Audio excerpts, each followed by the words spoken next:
Muy buenos días, mis hermanos. Como siempre es un gusto saludarles, dándole gracias a Dios y bendiciendo su santo nombre, porque se acercó a nuestra cama esta mañana y nos regala este nuevo día para que hagamos mejor las cosas. ¿Qué vimos ayer? Fíjese que estuvimos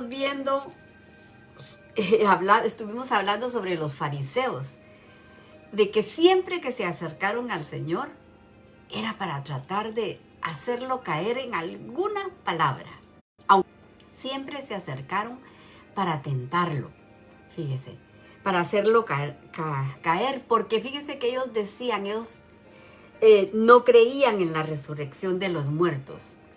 Pero Jesús, con las mismas escrituras, los dejó callados. Porque fíjese que Él les dice, el Dios no es Dios de muertos. Dios es un Dios de vivos, les dice. Y le menciona a Abraham, Isaac y Jacob.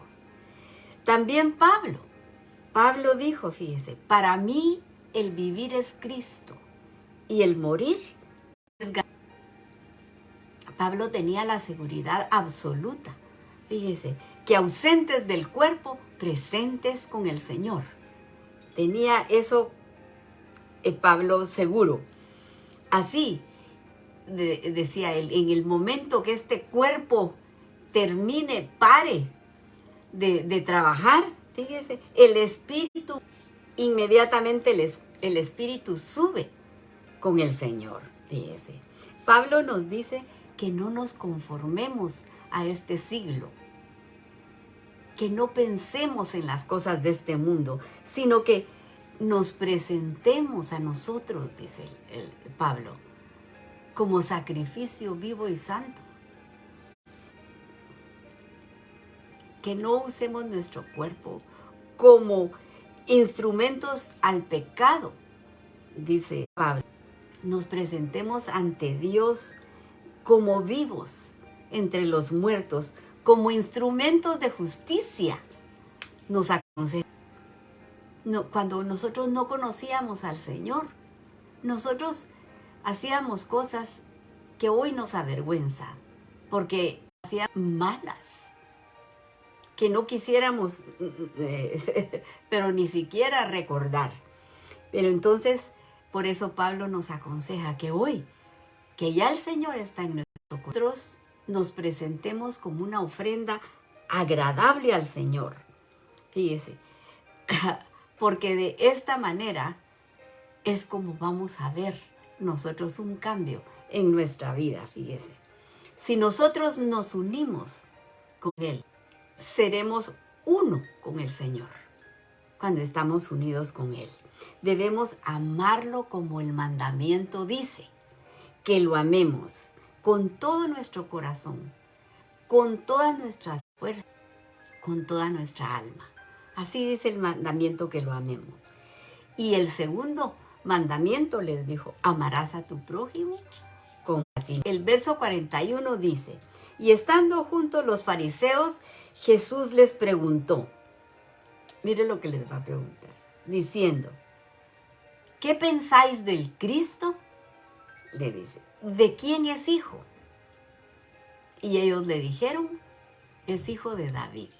Fíjense, les está haciendo esta pregunta porque Él quiere hacerlos pensar a ellos. Fíjense, porque les está preguntando por el Mesías, por el ungido. ¿Y a quién se le derramaba el aceite? Al que estaba, dice que era el que estaba apto para enseñar la palabra de Dios. Entonces le derramaban el aceite de la unción, fíjese. Y eso tiene que ver con el Espíritu. Esa persona se iba a encargar de enseñar la palabra de Dios, la ley de Moisés, fíjese, y a ejecutar los juicios de las leyes divinas. Entonces, el descendiente de David tenía que venirle a enseñar a Israel y a las naciones. Se les tenía que enseñar esto. Por eso les pregunta, ¿qué piensan ustedes del ungido? ¿De quién es hijo? Para ver lo que ellos le contestaban. Y le dijeron, es hijo de David. Y Jesús les dice en el verso 43, pues cómo David en el espíritu le llama Señor. Fíjese, esto en la cultura hebrea es totalmente inaceptable que la autoridad del Padre sea para el Hijo. Fíjese, eso es totalmente opuesto a la cultura hebrea. En la fe judía, uno de los mandamientos más importantes que ellos tienen es honrar padre y madre. Ese es uno de los mandamientos más importantes en la cultura judía. El padre judío tiene que tener la autoridad sobre todo. El hijo no le puede contradecir en nada al padre, fíjese. Por eso el hijo, que la ley enseñaba que si había un hijo contumaz y rebelde, dice la palabra, los padres tenían que llevarlo ante los jueces a las puertas y ahí tenía que morir apedreado por rebelde, fíjese, porque el hijo rebelde tiene un corazón lleno de orgullo y el orgullo, ya sabe usted que no va con el Señor. Dice que al orgulloso el Señor lo ve de lejos. Entonces, es uno de los pecados más graves en Israel, que el hijo fuera un hijo rebelde, irrespetuoso ante los padres. Fíjese. Y es como que le estuviera diciendo al papá, mira papá, tú no sabes nada, eres un ignorante. Entonces, analizando este mandamiento, fíjese que fue un mandamiento muy bueno, porque no se lee en la Biblia que ningún padre haya llevado a su hijo a que lo mataran a pedradas. O sea que eso sostuvo a que los hijos siempre fueran dirigidos por el papá y le tuvieran respeto, al menos, fíjese. Este mandamiento de honrar padre y madre es el primer mandamiento con promesa. Tiene una promesa, mire, porque dice, para que tengas larga vida y te vaya bien. Fíjese, porque cuando somos obedientes, cuando los hijos son obedientes y hacen como los padres le mandan, en el caso de los jóvenes, póngase que tengan 15 o 20 años, ¿verdad? Si son obedientes, a esos 15 o 20 se les suma la edad de los padres. Si los padres tienen 40 años, el hijo que tiene 15 se le suman los 40 del padre, entonces tendría 55 y el de 20 tendría 60. Físicamente siguen de 15 y de 20, pero espiritualmente ellos toman, mire, la experiencia de los padres. Y entonces ellos ya tienen ellos la experiencia de los padres, de los años que los padres han vivido, si ellos son obedientes. Fíjese, ese es el beneficio de la obediencia, que en lugar de repetir todos los errores de los padres, sea lo contrario. Mire, aprender de esos errores para no cometerlos, para no tener las mismas fallas de los padres, fíjese. Para que no le digan a los hijos, tú eres tan necio, ¿por qué no entiendes? El proverbio dice, el necio menosprecia el consejo. Entonces es una bendición cuando tenemos hijos obedientes. Mire, el necio siempre dice, no, a mí no me va a pasar así. A mí me pasa de otra manera, pero no. Le va a pasar lo mismo por necio, fíjese. Insiste en hacer su voluntad, fíjese. Y después de que quieren hacer su voluntad y se ven en problemas, ya no van a ser los padres los que van a educar a esos hijos, sino que va a ser la policía, va a ser las autoridades superiores, va a ser la justicia. Mire, alguien más los va a educar cuando son hijos desobedientes, fíjese. ¿Y por qué estamos hablando de todo esto? Mire, por la pregunta que les hizo Jesús a los fariseos.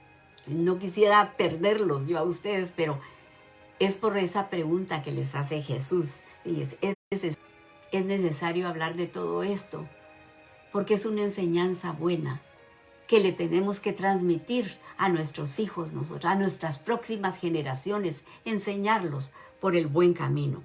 Fíjense, por eso el Mesías les pregunta en el verso 43, ¿por qué le llamó Señor? Si era su padre, les está diciendo. Esto lo encontramos en el Salmo 110. Lo vamos a leer. Fíjese. El verso 1 dice, y Yahweh dijo a mi Señor. Este es David, escribió este salmo, Salmo 110. Léalo porque es chiquitito, pero nos enseña muchas cosas. Yahweh dijo a mi Señor, siéntate a mi diestra hasta que ponga a tus enemigos por estrado de tus pies. Yahweh enviará desde Sión la vara de tu poder. Domina en medio de tus enemigos, y tu pueblo se te ofrecerá voluntad. En la hermosura de la santidad desde el seno de la aurora, tienes tú el rocío de tu juventud. Juró Yahweh y no se arrepintió. Tú eres sacerdote para siempre, según el orden de Melquisedec. El Señor está a tu diestra, que andará entre las naciones. Del arroyo beberá en el camino por el cual levantará su cabeza. Entonces, en esta cultura, mire, celosa de todos los mandamientos que ellos tienen, Jesús les está diciendo las palabras que dice el Salmo 110 y les pregunta por qué David llama al que se supone que es su hijo, que ellos contestaron que era el hijo, porque lo está llamando mi Señor. El 44 dice, dijo el Señor a mi Señor, siéntate a mi derecha hasta que ponga a tus enemigos por estrado de tus pies. Pues si David le llama Señor, ¿cómo pues es su hijo? Les está diciendo Jesús a ellos. Fíjense, ¿por qué Jesús les haría esta pregunta? Mire, porque Jesús quería que ellos pensaran ellos lo que estaba pasando. Porque aquí Él está hablando del mismo. Él es del que se está hablando aquí en el Salmo 110. Y Jesús quería que los fariseos pensaran, que se dieran cuenta de que Él, y los está haciendo pensar que si David, que es el rey por excelencia, más admirado por el pueblo de Israel, le está llamando Señor al Mesías, a Jesús. Fíjese, ¿cómo ustedes fariseos, herodianos, saduceos, lo están menospreciando? Eso es lo que el Señor quiere que ellos entiendan. ¿Por qué lo menosprecian ustedes? Que el Mesías era más que un simple descendiente de David. El Mesías existía el Mesías es preexistente, que el Mesías fue decretado que reinara mucho tiempo antes de David. Y aquí Jesús está tratando de establecer su autoridad, mostrando, mire, al mostrar su naturaleza, porque a Él le fue dada toda autoridad, mire, toda potestad. Tratando, mire, aquí el Señor está tratando, piensen, arrepiéntanse de lo que están haciendo. Eso es lo que el Señor está tratando de decirnos. Fíjese, que vengan en sumisión ante Él, pero tristemente no lo logró. Y vamos a ver, mire, en el siguiente capítulo, en el 23,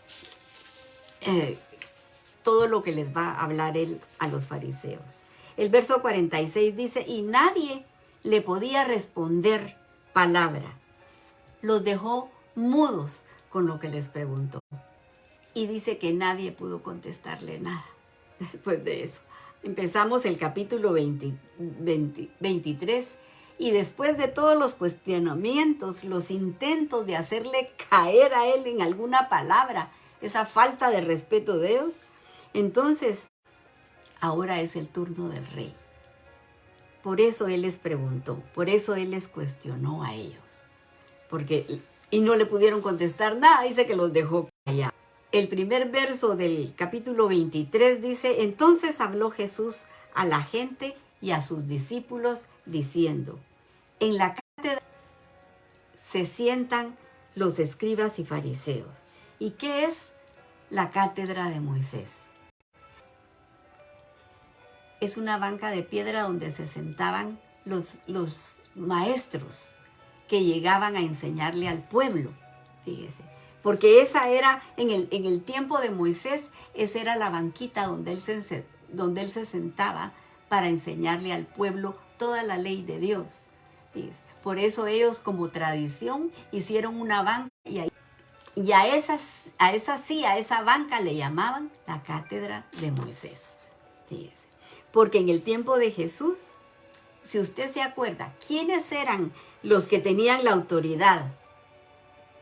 Que estaban ayudados, los soportaban los romanos a ellos para que enseñaran las escrituras. ¿Quiénes eran los que estaban sentados en esa silla, mire, para enseñarle al pueblo? En ese tiempo de Jesús habían como 7 escuelas, pero habían 2 principales, donde habían 2 rabinos, fíjese, que podían interpretar la ley. Y estos eran Gilel y Shammai. Gilel, esto está escrito está en el Nuevo Testamento, y Gilel tuvo un nieto que se llamaba Gamaliel. Y ahí a los pies de Gamaliel, dice la palabra, que estudió, fue donde estudió Pablo. Fíjese, ahí con ese rabino. Y ese rabino era reconocido porque tenía mucha paciencia con la gente. Tenía mucha bondad en su corazón para enseñar. Shammai era más rígido en la enseñanza, fíjese. Y Shammai tenía toda la influencia del Imperio Romano. Y por tanto tenía el poder, fíjese, que le otorgaba Roma de convencer a la gente para que obedeciera las reglas de su escuela. Esa era la escuela. Mientras Gilel no tenía ese tipo de autoridad porque no la imponía. Fíjese, Gilel no la imponía. Él buscaba que la gente obedeciera sin forzarlo, sino voluntariamente, como debe de ser, sin querer imponer uno ante las personas, fíjese. Y estamos viendo aquí la hipocresía de los líderes queriendo cargar a las personas con cargas, dice la palabra, que ni ellos mismos podían llevar. Y por eso leemos en los versos más adelante, me voy a adelantar al 37 de aquí del capítulo 23, donde Jesús mismo les habla y les dice, Jerusalén, Jerusalén, que matas a tus profetas y apedreas a los que te son enviados. ¿Cuántas veces quise juntar a tus hijos como la gallina junta debajo de sus alas y no quisiste? Por esta razón que ellos despreciaron a Jesús y lo rechazaron, he aquí vuestra casa os es dejada desierta. Mire lo que hace la desobediencia. Pongamos mucha atención para que el Señor nos ayude y nos hable directamente al corazón. Para nosotros querer obedecerla voluntariamente, no porque nadie nos obligue, sino voluntariamente venir a Él agradeciéndole todos los días por todas las bondades que Él nos da. Nos regala un techo, tenemos una cama donde ir a descansar, tenemos comida en la mesa. Hay tantas cosas por qué agradecerle. ¿Cómo no vamos a ser obedientes? Aquí lo dejamos, pero le vamos a dar gracias a Dios. Señor, te agradecemos que nos hables verso a verso. Te damos gracias por la instrucción de tu palabra, porque nos ayuda a vivir en libertad. Y nos acercamos a ti para pedirte misericordia por las necesidades de tu pueblo. Y estamos orando por Israel, tu pueblo amado, para que pongas, Señor, que les quites el velo, para que también ellos puedan decir, bendito el que viene en el nombre del Señor. Y aquí te presentamos y estamos orando por Elizabeth Benavides, Tú la conoces, Señor, y tú sabes la enfermedad que ella tiene. Ayúdala, Señor. También estamos orando por David Talbot. Confiamos en ti, que tú lo puedes sanar, Señor, de este derrame, para que todo vuelva a la normalidad. Como una petición muy especial por Javier Fernández. Ayúdalo, Señor. Tú conoces su situación. Señor, ayúdalos y toca de ese corazón de tu paz, Señor. Haz un milagro en ese matrimonio. Oramos por la señora Juana Pío, que tiene un cáncer tremendo y tuvo una caída. Señor, por favor, ayúdala. Antonio Caro, para que seas tú quien le haga justicia. Ayúdale, mi Señor, con estas 2 cortes que le faltan, para que él vea ese gran amor que le tienes. Por los papás de Padre, porque son siervos tuyos. También oramos por Norma y te rogamos que sigas caminando con ella con el tiempo que le falta. Por el hermano Ernesto, que pongas tus manos y lo sanes. Y te suplicamos que ayudes a Federico Figueroa, que sigas a su lado. Por Nicolás Velázquez, de 4 añitos, diagnosticado con diabetes. En ti confiamos, Señor. Tócalo, mi Señor. Revélate a esta familia que tanto te necesita. Por Iván y Avellán, seguimos orando con fe, por sanidad para toda la familia. Por Amparo Ortega, vemos a estas personas diagnosticadas con cáncer. Oramos por la señora Irma Fábregas. Pon tu mano ahí, Señor. Por Carla, con cáncer de ovarios. Señor, tócalos, apiádate de ella. Por Luis Miguel García, ayúdalo, mi Dios. Por Bianca, de 35 años. Por Melania, que está en espera de un donante de riñón. Ayúdalo, Señor. Por nuestra querida hermana Chepita, para que tú le sanes su corazón. Y a nuestros queridos hermanos Molina, que manda ángeles a su casa. Señor, ayúdalos, Padre. Por el hermano Jorge, te suplicamos que tú estés con él. Tócalo, Señor, quítale esos dolores terribles que tiene. Y a la hermana Margarita, dale la paz que necesita su corazón. Las apartamos para tu reino. Y los jóvenes que nos escuchan a través del internet, atráelos a ti, Señor. Llámalos por nombre, son el futuro de la iglesia. Y te pido que bendigas a los emprendedores, a esas personas que quieren salir adelante con trabajo. Dale nuevas, mis hermanas, a la Clarita, Señor, que necesita un milagro en sus riñones. Dale riñones nuevos, Señor. Por la Raquelita, destápale las arterias, Padre. Por la Caro, llena esas casas de tus ángeles que las cuiden y que las protejan, Señor. Por Audrey, sánala de todas sus enfermedades, Padre, para que la mantengas rodeada de tus ángeles que la cuiden y la defiendan, Padre, y le recuerden lo que aprendió de niña. Por Héctor Trabanino, por Leslie, que vuelvan en sí y puedan oír la voz de tu llamado, para que entren y cenen contigo. Sé tú preparando a Pablo, instrúyelo, Señor, aconséjalo, como dice, enséñale por las noches, aconséjalo. Por los matrimonios, tú estableciste la familia, Señor, bendícelo. Y por la audiencia de Guatemala y toda Centroamérica y Suramérica, mandamos la bendición de tu palabra. Y si alguien escuchó y tocó su corazón, yo le aconsejo que se arrepienta de sus pecados, que le pida perdón a Jesús para que sea dar así la vida eterna, porque todas estas cosas nosotros las hemos pedido en el nombre de tu precioso Hijo Jesús. Amén y amén. Que el Señor les bendiga, mis hermanos, si Él lo permite. Mañana a esta hora nos estamos abrazando con su preciosa palabra. Pero para el día de hoy,